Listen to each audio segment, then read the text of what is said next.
오늘 복된 주일 우리에게 주신 하나님 말씀을 받겠습니다. 고린도후서 12장 1절에서 10절까지 말씀입니다. 신약성경 298면에 있습니다. 고린도후서 12장 1절에서 10절까지 말씀, 거절이라는 축복이란 제목으로 함께 말씀을 받겠습니다. 한 절씩 교독하겠습니다. 무익 하나마 내가 부득불 자랑하노니 주의 환상과 계시를 말하리라. 내가 그리스도 안에 있는 한 사람을 아노니 그는 14년 전에 셋째 하늘에 끌려간 자라. 그가 몸 안에 있었는지 몸 밖에 있었는지 나는 모르거니와 하나님은 아시느니라. 내가 이런 사람을 아노니 그가 몸 안에 있었는지 몸 밖에 있었는지 나는 모르거니와 하나님은 아시느니라. 표현할 수 없는 말을 들었으니 사람이 가히 이르지 못할 말이로다. 내가 이런 사람을 위하여 자랑하겠으나 나를 위하여는 약한 것들 외에 자랑하지 아니하리니 내가 만일 자랑하고자 하여도 어리석은 자가 되지 아니할 것은 내가 참말을 함이라. 그러나 누가 나를 보는 바와 내게 듣는 바에 지나치게 생각할까 두려워하여 그만두느라. 여러 계시를 받은 것이 지극히 크므로 너무 자만하지 않게 하시려고 내 육체의 가시 곧 사탄의 사자를 주셨으니 이는 나를 쳐서 너무 자만하게 않게 하려 하심이라. 이것이 내게 떠나가지 위하여 내가 3번 주께 간구하였더니 나에게 이르시기를 내 은혜가 내게 족하도다. 이는 내 능력이 약한 데서 온전하여짐이라 하신지라. 그러므로 도리어 크게 기뻐함으로 나의 여러 약한 것들에 대하여 자랑하리니 이는 그리스도의 능력이 내게 머물게 하려 함이라. 그러므로 내가 그리스도를 위하여 약한 것들과 능력과 궁핍과 박해와 공고를 기뻐하노니 이는 내가 약한 그때의 강함이라. 아멘. 할렐루야. 우리 주보 한번 다시 볼까요? 주보 한번 보고 우리가 1년간 기도해야 될 제목이고 또 1년간 우리의 삶의 기준을 삼아야 될 거기 때문에 다시 한번 보는데, 성도의 생활 원리 5가지, 우리 오른손 들고, 자, 오른손 드시고 우리 5가지 세면서 읽는 겁니다. 시작. 영광스러운 예배자, 신실한 봉사자, 복음 전도자, 충성된 청지기, 생활신앙인. 거꾸로 생활신앙인부터 시작. 생활신앙인, 충성된 청지기, 복음 전도자, 신실한 봉사자, 영광스러운 예배자. 할렐루야.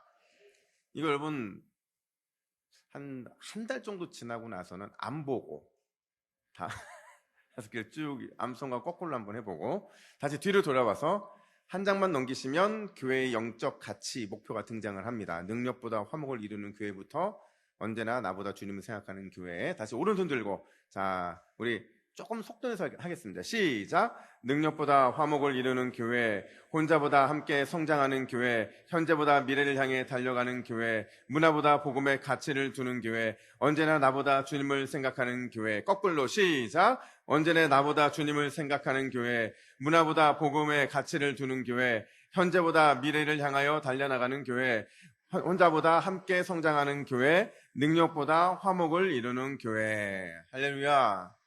이런 교회 되었으면 좋겠습니다. 제가 이제 조금 지나고 나서는 요 영적 가치 5가지를 가지고 매주 하나씩 가지고 제가 설교를 할 겁니다. 인터넷에 보니까 사랑해라는 단어의 의미를 아주 재밌게 풀어낸 그런 내용이 있더라고요. 이 내용이 이제 사랑해라는 3개의 글자를 가지고 만든 조합인데요. 죽을 사자, 그러니까 죽을 사자를 넣어서 너랑 나랑의 관계를 나타낼 때 쓰는 랑자, 그리고 함께 하자는 의미의 해자를 넣어서 사랑해라는 의미가 탄생한다는 겁니다. 어떤 의미냐면 죽을 때까지 너랑 나랑 함께 하자, 이런 의미예요. 야, 제가 이거 보면서 요즘 사람들 머리 기가 막히다고 생각이 드는 거예요. 어떻게 사랑해를 이렇게 풀어낼 생각을 했는지. 여러분, 사람과 동물의 차이가 뭔지 아세요? 뭐 여러 가지 차이가 있을 수 있겠지만 사람과 동물의 가장 큰 차이 중에 하나는 관계에 있습니다. 우리는 관계를 맺으며 살아가고 있고 또 관계 속에서 성장합니다. 또 관계 속에서 자신의 존재를 확인하며 그렇게 살아간다는 거예요. 그래서 유명한 철학자 아리스토텔레스가 인간을 향해서 사회적 동물이라고 한 게 바로 이 관계성 때문에 그런 겁니다. 최근에 젊은이 사이에서 유행하는 또 다른 하나의 단어가 있는데, 여러분 제가 이 단어 딱 얘기하면 알아들었으면 끄떡끄떡 하시고 도저히 무슨 얘기인지 모르겠으면 가만히 계시면 됩니다. 제가 1부 때 보니까 모르는데 마치 아는 척 하려고 그것도 끄떡 하신 분이 계셨는데, 자, 여러분 혹시 낄끼빠빠라는 단어 아세요? 예, 예상 밖인데요. 낄끼빠빠가 무슨 뜻이냐면 낄 때 끼고 빠질 때 빠질 줄 아는 사람이라는 뜻입니다. 요즘 사람들 참 머리 똑똑합니다. 이 낄끼빠빠라는 이 단어는 사실은 눈치 있게 처신을 잘하는 사람을 가리킬 때 쓰는 말이에요. 그래서 제가 이 단어를 볼 때마다 이런 생각이 드는 거예요. 아니, 왜 젊은이들은 이런 말들을 자꾸 유행처럼 퍼지게 하는 걸까? 특히 낄끼빠빠라는 단어가 이 시대에 뭘 반영하는 걸까 생각해 보니까, 그러니까 공동체 안에서의 거절에 대한 두려움이 있는 거예요. 내가 환영받지 못한 그 장소에는 가서도 안 되고, 내가 껴야 될 그 장소는 반드시 껴야만 또 제대로 된 환영을 받기 때문에 우리는 늘 낄끼빠빠의 자세로 살아가는 거죠. 거절에 대한 두려움은 늘 우리 안에 있습니다. 제가요, 여러분 집에 갈 때 되도록이면 꼭 뭘 사가지고 가요. 그러니까 뭐 마트에 들려서 과자를 사든 아니면 아이스크림을 사든 그냥 빈손으로 잘 안 가려고 그래요. 왜 그러냐면 어느 땐가 보니까 이제 아이들이 이렇게 기다리고 있는데 빈손으로 가면 되게 실망한 눈빛으로 아빠를 쳐다보는 거예요. 그래서 제가 이게 무슨 마음일까 생각해 보니까 아이들은 아빠를 기다리는 게 아니라 그 과자류 이런 걸 기다리는 거예요. 엄마가 안 사주니까 잘. 제가 늘 그걸 가지고 가는데 한 번은 제가 뭘 안 들고 갔어요. 깜빡 잊고서. 그랬더니 아이들이 제 손을 보면서 되게 실망스러운 표정으로 아빠를 거절하는 눈빛으로 왜 왔냐는 눈빛을 보내는 거예요. 그래서 제가 이거 반드시 사가야겠구나 그런 생각을 합니다. 여러분 아마 남편들은 또 남자들은 대부분 많이 이해가 되는 말일 텐데, 일하고 집에 들어갈 때 집 안에서 누군가가 나를 환영해 주는 그 모습과 또 환영의 말 한마디가 하루의 피곤을 싹 가시게 만듭니다. 근데 반면에 마치 집안 분위기가 왜 들어왔냐는 듯이 냉랭하고 뭔가 이렇게 나를 거절하는 것 같은 느낌이 들 때 사실 굉장히 마음이 힘들거든요. 여러분 누군가로부터 거절을 당하거나 또 내가 누군가를 거절하는 것 참 중요한 일인 것 같다는 생각을 하게 됩니다. 제가 얼마 전 서점을 갔는데 서점에서 한번 책들을 쫙 봤어요. 요즘 무슨 트렌드가 유행하는가 봤더니 그 트렌드 중에 하나가 바로 거절을 주제로 하는 트렌드들이더라고요. 그러니까 미움과 거절 이런 책들이 굉장히 많이 나와 있는데, 이런 책들을 보니까 거절의 상처가 굉장히 크다고 하더라고요. 뭐 가정 안에서뿐만 아니라 직장에서도 내가 속한 공동체에서도 거절이라는 게 얼마나 크냐면 거절 때문에 심리적인 우울감에 빠지는 사람도 있고 또 삶의 무력함을 느끼는 사람도 있고 심지어 그 거절 때문에 분노하고 분노가 해결되지 않아서 증오심 같은 이런 감정들이 유발되는 것, 그게 모두가 다 이 거절의 상처 때문에 그렇다는 거죠. 근데 거절이 꼭 나쁜 것만은 아닙니다. 왜냐하면 좋은 거절은, 그러니까 지혜로운 거절은 누군가의 인생을 살려요. 그 대표적인 게 여러분 아시는 것처럼 이 담보해주고 뭐 이런 거 있잖아요. 그런 거 보면 지혜로운 거절이 누군가의 인생을 살리고 또 심지어 좋은 관계를 끝까지 유지하게 만들어주는 게 바로 지혜로운 거절입니다. 그러니까 우리의 인생의 숙제 중에 하나가 뭐냐면 어떻게 거절의 문제를 극복할 수 있을까 하는 거예요. 여러분 짐작하셨겠지만 오늘 설교의 주제가 뭘까요? 거절에 관련된 것들입니다. 여러분 신앙생활 하는 가운데 참 우리는 거절을 많이 접하고 살아갑니다. 그냥 단순한 거절이 아니라 신앙생활 하다 보면 거절이라는 것을 잘못해서 큰 상처를 입기도 하고 거절하는 것을 잘 다룰 수 있어서 지혜로워서 그 거절 문제 때문에 정말 공동체가 화목해지는 경우들도 있거든요. 여러분 우리가 마주하는 거절을 생각해 보세요. 성도와 성도들 사이의 이 거절의 문제, 특히 목회자와 성도들 사이의 거절의 문제, 그리고 심지어 하나님과 성도들 사이의 거절의 문제는 때때로 우리 신앙생활의 디딤돌이 되기도 하고 거친 돌이 되기도 한다는 거예요. 누군가에게는 이 거절의 문제가 신앙생활의 디딤돌이 되어서 비상할 수 있는 기회가 되는 반면에, 누군가에게는 이 거절이 걸림돌이 되고 또 거친 돌이 되어가지고 쓰러지고 넘어지게 만드는 도구가 된다는 겁니다. 지혜로운 거절, 과연 어떻게 하는 것이 진짜 좋은 거절인지 오늘 본문을 말씀을 갖고 함께 살펴보고자 합니다. 여러분, 성경에서 이 거절의 문제 앞에서 가장 많은 거절을 받았다고 생각되는 사람이 누구일까요? 성경에 나타나는 인물들 중에서 가장 거절의 문제하고 마주했던 기억이 많은 사람, 경험이 많은 사람 누구일까요? 바울입니다.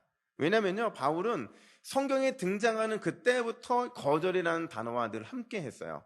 가장 먼저 그는 그리스도인들에게 거절의 대상이었어요. 뭐 그럴 수밖에 없는 게 유대교의 특심이다 보니까 어떻게 해서든지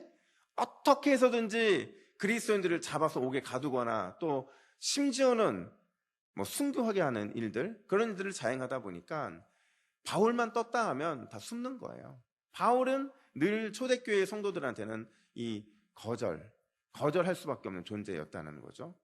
근데 이제 나중에 다메섹 도상에서 예수님 만나고 나서 그가 이제 기독교인으로 거듭나게 되잖아요. 근데 그때는 또 상황이 역전되는 거예요. 변절자. 유대 공동체로부터는 또 이 변절자라는 말을 들으면서 또 거절되고 거부되는, 그게 바울의 모습이었죠. 단순히 그가 속해 있었던 공동체에서만 그런 게 아니라 그가 전하는 복음, 그 복음은 사람들로부터 거절당하기 십상이었고 또 자신이 세운 교회로부터 이런저런 이유 때문에 그는 거절당하기까지 했다는 거예요. 근데 참 대단한 게요, 여러분. 이 정도 거절을 당하면 좀 이 자존심도 상하고 또 마음도 힘들어지고 또 여러 가지 있어서 삶이 좀 제약될 것 같은데, 바울이 얼마나 대단하냐면요, 거절의 문제를 회피하지 않아요. 거절의 문제가 닥쳐왔을 때 굴복하지 않아요. 오히려 그는 정면 돌파하면서 어떻게 해서든지 거절의 문제를 극복하려고 하거든요. 제가 바울의 별명을 지을 때 거절의 달인 이렇게 짓거든요. 어떤 거절의 문제가 와도 그는 그 거절의 문제를 이겨내고 극복하려고 했기 때문에 그렇다는 거예요. 그는 과연 어떻게 이런 거절의 달인이 될 수 있었을까? 어떻게 거절의 문제로부터 자유할 수 있었을까? 오늘 저는 그 노하우를 배우고 싶은 거죠. 우리가 오늘 좀 긴 본문인데 1절부터 10절까지의 내용을 읽었는데, 이 본문 안에는요, 사람과 사람 사이의 거절 문제가 있어요. 그리고 하나님과 사람 사이의 거절 문제도 이 본문 안에는 담겨져 있습니다. 1절부터 6절까지는 사람과 사람 사이의 거절의 문제에 초점이 있고 7절부터 10절까지는 하나님과 사람 사이에, 그러니까 하나님과 이 바울 사이의 거절 문제가 초점이 맞춰져 있다라는 거예요. 먼저 1절부터 6절에 등장하는 사람과 사람 사이의 거절 문제를 좀 살펴보면, 여러분 오늘 본문은요 사실은 11장 앞쪽까지 쭉 가야 돼요. 11장 16절부터 12장 6절까지 한 이 패키지라고 볼 수가 있는데, 이거를 신학자들은 뭐라고 말을 하냐면 바보의 자랑이라고 말을 합니다. 왜 바보의 자랑이라고 말을 하냐면 바울만이 하고 있는 독특한 역설적인 자랑이기 때문에 그런 거예요. 여러분 생각해 보세요. 바울이 늘 뭘 자랑을 했냐면 강함보다 약함을 자랑했습니다. 맞죠? 평안보다 고난을 더 자랑했어요. 세상보다 주님을 더 자랑을 했죠. 그러니까 누가 보더라도 세상적인 가치, 세상적인 편에서 보면 바보 같은 걸 자랑하는 거예요. 근데 바울은 주님, 그분 때문에 이런 역설적인 자랑을 하는 거거든요. 그가 모든 자랑에서는 주님이 들어가 있고 주님의 사랑과 그분의 십자가가 있기 때문에 그것 때문에 하는 모든 포기, 모든 그것들이 다 자랑이 되고 있다라는 겁니다. 그래서 바보의 자랑이라고 말을 하고 있는 거예요. 그렇다면 여러분 오늘 본문에서 왜 바울은 바보의 자랑을 하고 있는 걸까요? 아마도 지금 고린도 교회 안에 문제가 발생한 것 같아요. 그 문제는 바울을 공격하는 대적자들이 일어난 건데, 그 대적자들 때문에 바울이 지금 거절의 아픔을 당하고 있는 겁니다. 고린도 교회로부터. 아주 강력한 이런 거절의 아픔을 당하고 있는데 그게 뭐냐면 우리 1절 말씀을 같이 읽겠습니다. 1절입니다. 시작. 무익하나마 내가 부득불 자랑하노니 주의 환상과 계시를 말하리라. 아멘. 여러분, 무익하나마 부득불이라는 단어를 보면 이게 그냥 하고 싶지 않은 거예요. 어쨌든 무슨 자랑이든지 하고 싶지 않은 거예요. 굳이 자랑할 필요를 느끼지 못한 거죠. 여러분, 실제로 바울은요 거의 자랑을 하지 않습니다. 그의 서신서들을 쭉 읽다 보면 시간이 10년, 20년이 지났음에도 불구하고 한결같이 바울이 하는 말은 내가 복음 앞에서 만삭되어 태어나지 못한 미숙아라고 말을 하기도 하고 또 내가 죄인 중에서 뭐라고요? 괴수라고 말을 합니다. 그러니까 바울은 한 번도 자기 자신을 자랑하지 않아요. 자랑거리가 없어서 그럴까요? 아니요. 여러분, 바울만큼 자랑할 거리가 많은 사람이 어디 있습니까? 그는 공부함에 있어서 정말 그 당시 최고였거든요. 유대의 학파 중에서 가장 잘 나가는 가말리엘 문화에서 공부했던 그 학벌을 가지고 있고 심지어 로마 시민권자가 가지고 있었던 특혜도 누렸던 사람이에요. 여러분 생각해 보세요. 이 로마 시민권자로서의 특혜는요 정말 대단했는데 제가 처음 교회에 와서 이제 통장을 만들려고 제가 농협을 갔는데 안 만들어주는 거예요. 직장이 없다고. 제가 설명을 했습니다. 제가 여기 위에 있는 동부교회 새로 부임한 목사입니다. 그랬더니 그 교회 목사님이 새로운 걸 또 알더라고요. 저 깜짝 놀랐습니다. 그러면서 사무실에서 뭐 하나 띄워오면 자기가 띄워주겠다는 거예요. 저 그때 부임하기 전이었거든요. 그러니까 여러분 제가 이 서동 지역뿐만 아니라 금정구에서 동부교회 이 담임 목사는 라이센스를 갖고 있는 게 이게 크구나. 아무도 아멘을 안 하시네요. 여러분 저만 느끼는 감정인가요? 동부교회라는 이 교회를 다니고 있다는 게 우리에게는 큰 특혜인 줄로 믿습니다. 여러분 제가 이 바울을 생각해보면 한갓 이 작은 지역에 이 작은 교회 목사도 이런 프라이드가 있는데 로마 시민권자라는 이 프라이드가 얼마나 강했겠어요. 또 바울은 얼마나 많은 이런 기적들을 경험했습니까? 죽을 뻔하다 살아나기도 하고 심지어 바울은 진짜 대단한 어떤 이런 이적들을 경험하게 되는데 예수님 사역 다음으로 아마 이적을 많이 행했던 사람이 바로 바울일 겁니다. 근데 그는 결코 이런 것들을 자랑하지 않아요. 그리고 도리어 자랑보다는 절제하고 낮아짐을 늘 선택했다라는 거죠. 그럼에도 불구하고 오늘 본문에서 그가 자랑할 수밖에 없는 이유는 뭐냐면요, 자기가 지금 자기가 어떤 존재, 어떤 역할이었는지를 말하지 않으면 자기의 사도성뿐만 아니라 그가 전한 복음이 고린도 교회로부터 거절당할 위기에 처했기 때문에 그는 부득불 지금 자랑하고 있다라는 거예요. 그럼 대적들이 뭘 갖고 바울을 흔들었냐면, 고린도 교회가 여러분 뭐가 제일 많은 교회예요? 은사가 많은 교회입니다. 너무 많은 은사를 받다 보니까 드러나지 않은 은사에 대해서는 무시하는 경향이 있었던 거예요. 바울이 1년 6개월 동안 있으면서 그들을 기도와 눈물로 엄청나게 훈련시켜 세웠거든요. 근데 바울이 그 상황 가운데 고린도 교회가 너무 이렇게 은사 중심적이다 보니까 컴다운 시킨 거예요. 그러다 보니까 자기는 얼마나 많은 영적인 체험을 했음에도 불구하고 드러낼 수가 없었던 거죠. 그러니까 사람들이 뭐라고 얘기하냐면, 대적자들이 바울이 영적인 경험이 부족하고 신비적인 체험도 하지 못했다, 이렇게 얘기를 하는 거예요. 그러니까 교회가 흔들린 거죠. 진짜 우리가, 혹시 너 바울이 방언하는 거 봤어? 너 바울이 뭔가 이렇게 이적을 행하는 거 봤어? 이러면서 경험을 했어. 자꾸 그런 것들이 자꾸 잊혀지는 거예요. 심각한 위기에 봉착하게 되자 이제 이 문제를 한번 종결시켜야겠다. 사도성의 문제도 종결시키고 복음을 지키기 위해서 부득불 내가 얼마나 대단한 이런 영적인 체험을 했는지를 한번 자랑해야겠다라는 마음을 가졌던 것 같아요.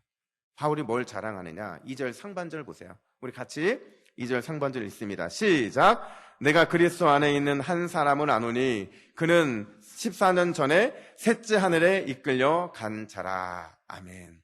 여러분, 그리스도 안에 있는 한 사람이 자기가 안 돼요. 누굴까요? 바울 얘기하는 거예요. 지금 자기 얘기하는 겁니다. 그가 어디에 갔다고 말합니까? 셋째 하늘에 갔다 왔다 말을 해요. 여러분, 셋째 하늘이 뭐냐면요, 유대인들의 하늘을 바라보는 이 세계관은요, 가장 첫 번째는 대기권이에요. 지금 구름이 떠다니고 이런 대기권. 그 다음에 하늘은 천체, 그러니까 뭐 별, 해, 달 있는 그 천체가 두 번째 하늘이고, 셋째 하늘은 어디냐면 하나님이 계신 곳이에요. 4절 보니까 그곳이 어디냐면 낙원이라고 말을 합니다. 천국이라는 겁니다. 근데 문제는 거기에 이끌려 갔다 이렇게 말을 해요. 내가 원해서 간 게 아니고요, 하나님에 의해서 주도적으로 끌려간 거예요. 이 똑같은 표현을 누가 쓰냐면 그 사도 요한이 쓰거든요. 사도 요한이 요한계시록에서도 주님에 의해서 이렇게 끌려가는 장면이 등장하는, 마찬가지로 바울도 끌려갔다라는 거예요. 근데 여기서 뭘 경험하느냐? 말로 형용할 수 없고 표현할 수 없고 사람의 말로는 도저히 표현할 수 없는 놀라운 경험과 말들을 듣게 되는 겁니다. 지금 이 말이 무슨 얘기냐면요, 고린도 교회가 너희가 그렇게 은사도 많이 경험하고 이적도 많이 경험하고 너희가 어마어마하게 마치 대단한 것을 경험한 것처럼 말하지만 지금 너희들은 그냥 지상교회에서 경험하는 거잖아. 나는 하나님에 의해서 끌려 올라갔던 사람이야. 지금 이 얘기를 하는 것처럼 보여요. 근데 여러분, 중요한 건 뭐냐면 그 경험을 하고 나서 바울이 어떤 태도를 보였느냐 하는 거예요. 여러분, 바울은요, 절대로 자신이 경험한 이 놀라운 이 상황들을, 이 은혜의 체험을 자랑거리로 삼지 않습니다. 심지어 다른 사람과 비교하지도 않아요. 몇 년 동안 그랬을까요? 14년 동안이다. 와, 여러분, 14년 동안 그걸 간직한다고 생각해 보세요. 여러분, 저 같으면 정말 놀라운 은혜를 경험하고 놀라운 어떤 이런 기적 같은 것들을 경험하면 나누고 싶을 거예요. 나눠서 어떻게든지 저도 조금 이렇게 신령한 목사처럼 이렇게 하고 싶었을 거예요. 근데 바울은 14년 동안이나 그걸 간직하고 아무한테도 말하지 않죠. 어렵게 14년 전의 이야기를 꺼내면서도 아주 최대한 절제하고 본인이 경험한 이 낙원 체험이 마치 자기가 경험한 건 아닌 것처럼 3인칭을 써서 다른 사람이 경험한 것처럼 겸손하게 표현해주고 있다는 거예요. 그리고는 마지막에 6절 하반절에서 이렇게 마무리합니다. 6절 하반절 같이 읽습니다. 시작. 그러나 누가 나를 보는 바와 내가 듣는 바에 지나치게 생각할까 두려워하여 그만두노라. 아멘. 지금 바울은요, 말도 꺼내지도 않았어요. 갔다 왔다는 것만 얘기하고 거기서 어떤 말로 표현할 수 없는 것을 봤고 또 어떤 음성을 들었는지를 말하지도 않아요. 왜? 자기의 이 간증이 누군가에게는 지나치게 생각되어서 실족시키기도 하고 마치 자기 자신이 대단한 사람인 것처럼 드러날 것에 대한 그 두려움 때문에 그는 아무 말도 하지 않다는 거죠. 여러분, 다시 질문합니다. 바울이 지금 뭘 자랑하고 있는 걸까요? 우리가 눈에 보기에는 셋째 하늘, 지금 낙원에 갔다 온 게 그의 자랑거리 같아요. 그렇게 함으로 인해서 자신의 사도성도 지키고 자신이 전한 복음을 거부하는 사람들에게 그냥 한 방 먹여서 교회 흔들지 마, 이렇게 말하는 것처럼 보여요. 근데 실제로 그의 자랑은 자신이 했던 이 경험을 얘기하거나 아니면 그를 반대하는 사람들에게서 자기를 드러내거나 그렇게 하지 않고 있다는 거예요. 오히려 바울은 의도적으로 자기가 경험한 그 자체를, 그 자랑거리를 거절하고 있다는 거죠. 내가 이렇게 엄청난 것을 경험했지만 나는 썸바디가 아니라는 거예요. 난 대단한 사람이 아니라는 거예요. 도리어 그것 때문에 내가 대단해질 것 같으면 나는 그것을 철저하게 거절하겠다는 거죠.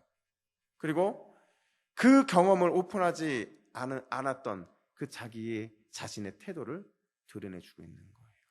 14년 동안 자신의 경험을 자랑하지 않았던 그 태도, 그 경험을 오픈하면서도 자기가 아닌 다른 사람의 경험인 것처럼 말하고 있는 그 자세를 통해서 다시 한번 바보의 자랑을 하고 있다는 겁니다.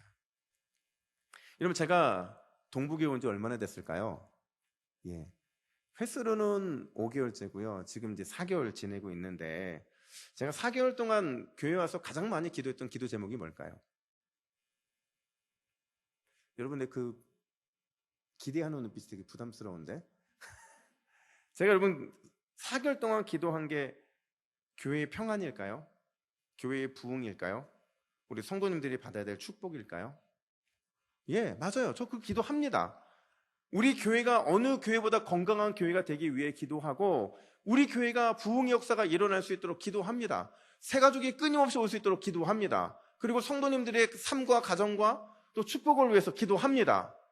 저도 제 나름대로의 기도의 루틴이 있어요. 그 루틴의 기도 중에 가장 핵심은 전 장로님들을 위해 기도합니다. 장로님들도 저를 위해 기도하십니다. 그 기도하는 가운데 우리 장로님들의 삶을 통해서, 또 장로님들의 이 섬김을 통해서 우리 교회가 해같이 빛나도록 기도를 합니다. 그 삶도 그렇게 열어지기를 위해 기도합니다. 근데 여러분, 제가 진짜 기도하는 건 뭘 기도하냐면 저를 위해 가장 많이 기도합니다. 저의 뭘 위해 기도하냐면 위선적이지 않은 목사 되게 해달라고. 제가 가장 좋아하는 표현 중에 하나가 인간미 있는 목사거든요.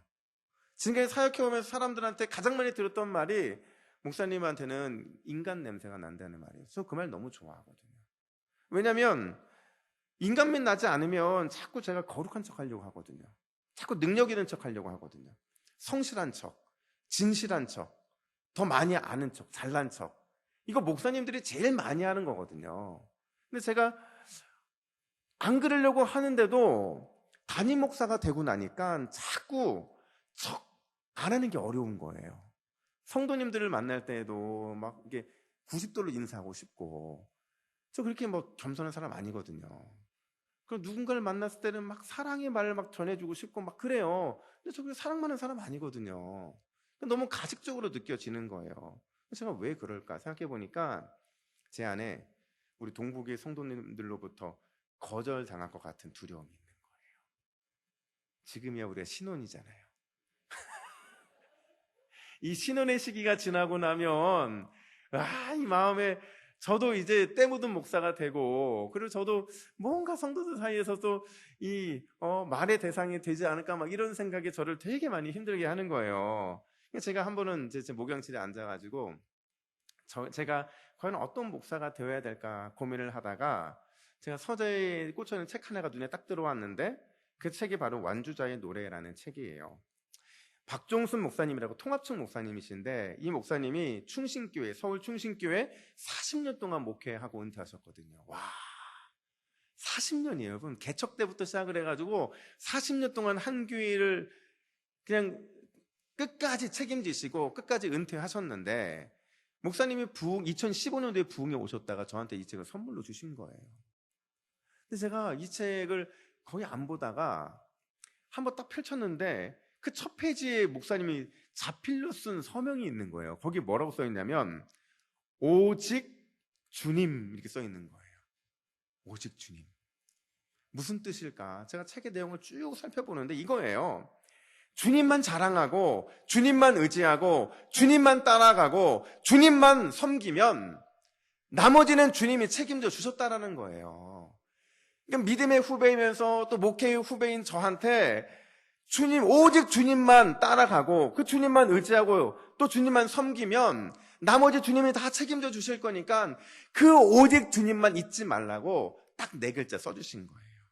여러분, 오직 주님, 바로 그 주님만을 자랑하고 섬기는 것이 바울이 말하고 있는 바보의 자랑인 줄로 믿습니다. 여러분, 우리는 어떤 성도가 되어야 합니까? 우리는 무엇을 자랑하는 성도가 되어야 합니까?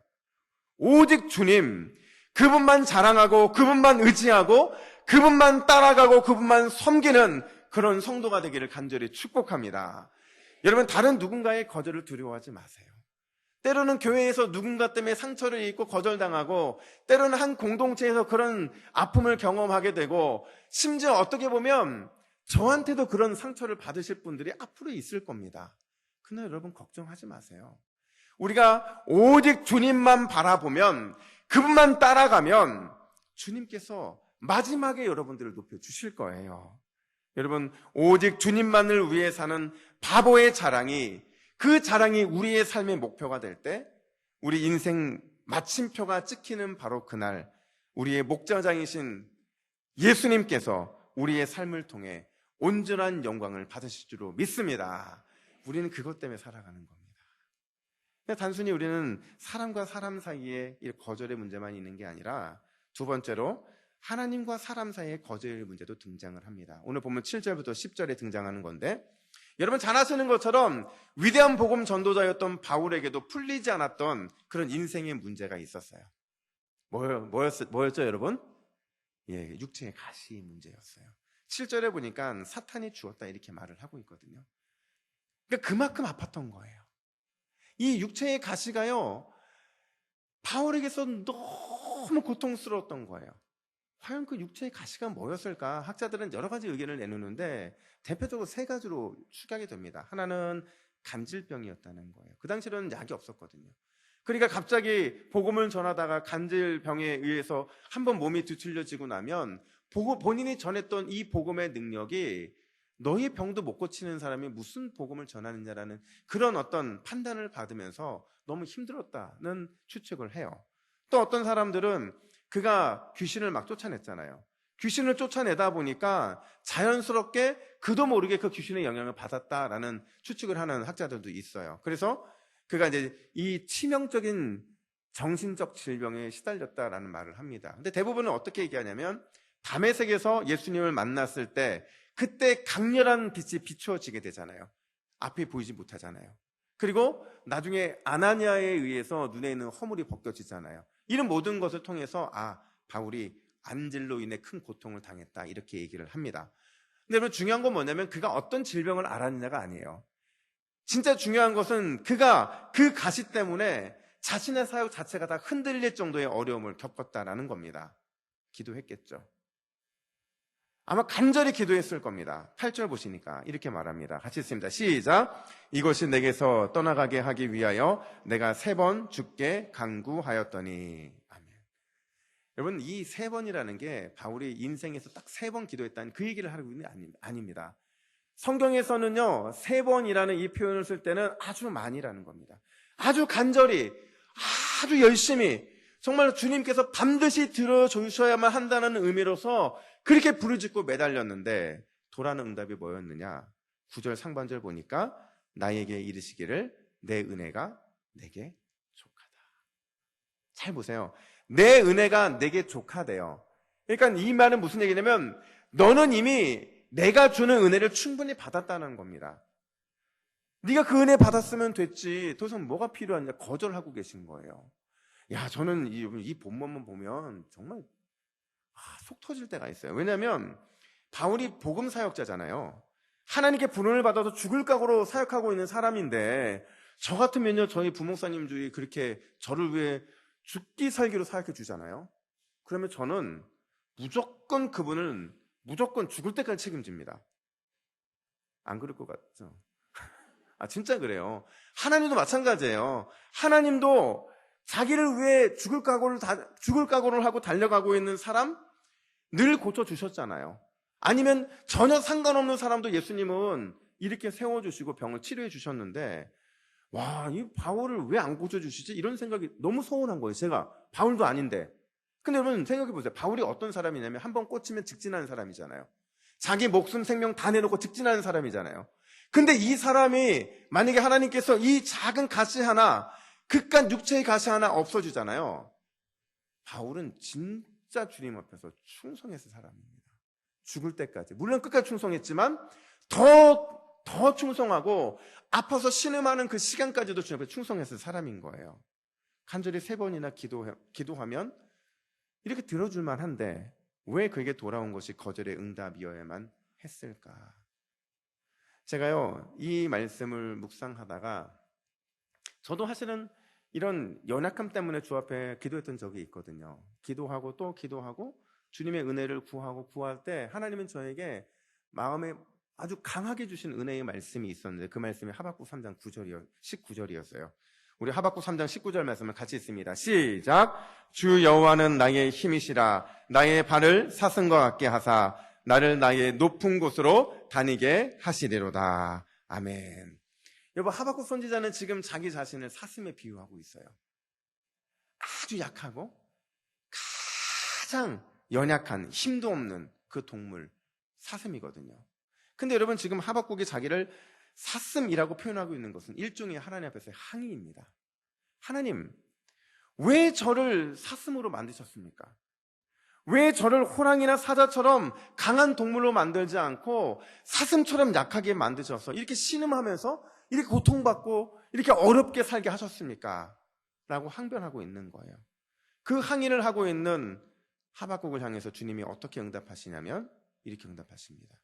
주 여호와가 너의 힘이시다. 내가 너의 힘이라는 겁니다. 하나님의 하박국 선지자의 힘이 되어주시기만 한다면 그가 그렇게 원하던 강한 사자나 호랑이보다 훨씬 더 강한 존재가 될 것이라는 말씀이에요. 하나님의 이 약한 존재의 힘이 되어주실 수만 있다고 한다면 지금 하박국 선지자가 말하는 것처럼 높은 곳, 다시 말하면 남들이 경험하지 못한 위대한 신앙의 기쁨과 하나님의 덮어주심, 채워주심의 사랑을 경험하게 될 거라는 거죠. 바울은 그걸 알았던 것 같아요. 주님이 뭘 말씀하신지를 알았던 것 같아요. 거절의 응답이 어떤 의미가 있는지 그 주님의 마음을 그가 알았던 것 같아요. 그래서 9절 하반절에서 이렇게 말을 하는데 우리 9절 하반절 같이 있습니다. 시작. 이는 내 능력이 약한 데서 온전하여 짐이라 하신지라. 그러므로 도리어 크게 기뻐함으로 나의 여러 약한 것들에 대하여 자랑하리니 이는 그리스도의 능력이 내게 머물게 하려 함이라. 아멘. 여러분, 이 9절 하반절 말씀에는 하나님의 말씀이 있고 지금 바울의 응답이 있는데 하나님의 말씀이 뭐냐면 이는 나의 능력이 약한 너에게서 온전하게 될 거라는 거예요. 그래서 이 말을 듣자 바울이 크게 기뻐했다 말을 합니다. 그래서 뭐라고 고백하냐면 나의 여러 약한 것들에 대하여 자랑하겠습니다. 분명히 육체의 것이 하나 때문에 지금 하나님 앞에서 구했거든요. 근데 바울은 하나님의 약함은 오히려 강함으로 바꿔주실 수 있는 그 놀라운 주님의 은혜를 발견하고서는 이제는 그 약함 하나가 아니라 여러 약한 것들에 대해 자랑하겠다 이렇게 말을 하고 있는 겁니다. 여러분, 오늘 보면 마지막에 이는 그리스도의 능력이 내게 머물게 하려 함이라 이렇게 말하고 있어요. 이 머문다라는 것은 장막으로 덮는다라는 겁니다. 우리의 약점을 하나님이 완벽하게 커버해 주시겠다는 거예요. 장막으로 덮어서 주님의 능력과 힘이 나를 완전히 덮음으로 더 이상 우리가 약한 존재, 연약한 존재가 되지 않게 해 주시겠다라는 그 약속을 하고 계신 거라는 거예요. 여러분, 약함은 하나님의 은혜를 머물게 하는 기회가 되는 줄로 믿습니다. 때로는 우리가 육신 때문에 약할 때가 있어요. 우리 마음이 약해서 이리저리 흔들릴 때도 있죠. 우리의 상황이 약할 때도 있고 우리의 열어지지 않는 그 인생의 문제 때문에 늘 신음할 때도 있어요. 근데 여러분 기억하세요. 이 약함은 반드시 하나님의 은혜를 우리에게 가져다주는 통로가 될 것입니다. 그거는 신앙이 우리 안에 있는 신앙 때문에 우리 안에 있는 예수님 때문에 가능하게 된다는 거예요. 여러분, 우리 모두는 예수 그리스도 안에서 바보의 자랑을 기뻐해야 될 줄로 믿습니다. 왜냐하면 바보의 자랑은 우리의 신앙의 성숙도를 나타내기 때문에 그래요. 우리가 나를 자랑하면 주님의 자랑이 있을 수가 없어요. 주님을 자랑하면 반드시 주님의 자랑이 우리로 하여금 놀라운 은혜에 머물게 만드는 줄로 믿습니다. 여러분, 또한 우리 모두는 나의 약함을 자랑해야 되는 줄로 믿습니다. 우리 주님이 그러할 때 나를 은혜로 강하게 덮어주실 것이기 때문에 그래요. 여러분, 우리가 인생에서 만나는 거절, 수많은 거절들은 축복의 또 다른 응답이에요. 하나님이 우리는 거절을 통해서 축복을 주시고자 그 길들을 선택하게 하신다라는 겁니다.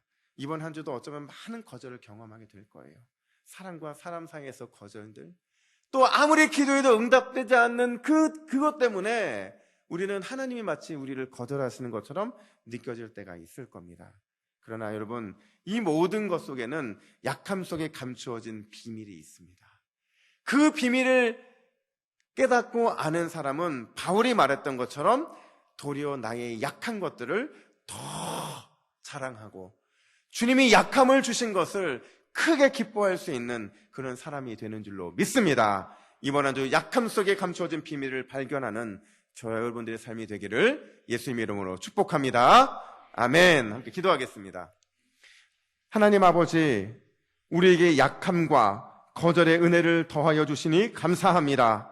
우리의 삶에서 경험하는 약함과 거절은 하나님의 은혜가 머물게 하는 통로가 되는 줄로 믿사오니 약한 가운데 더 감사하게 하여 주시고 거절 가운데 더 큰 하나님의 축복을 바라보는 그런 눈을 열어 주시옵소서. 주 여호와가 우리의 힘이 되시오니 이번 한 주도 주의 힘과 능력으로 반드시 승리하는 우리의 삶이 되게 하여 주시옵소서. 이 모든 말씀 우리의 능력이 되시는 예수 그리스도의 이름으로 기도하옵나이다. 아멘.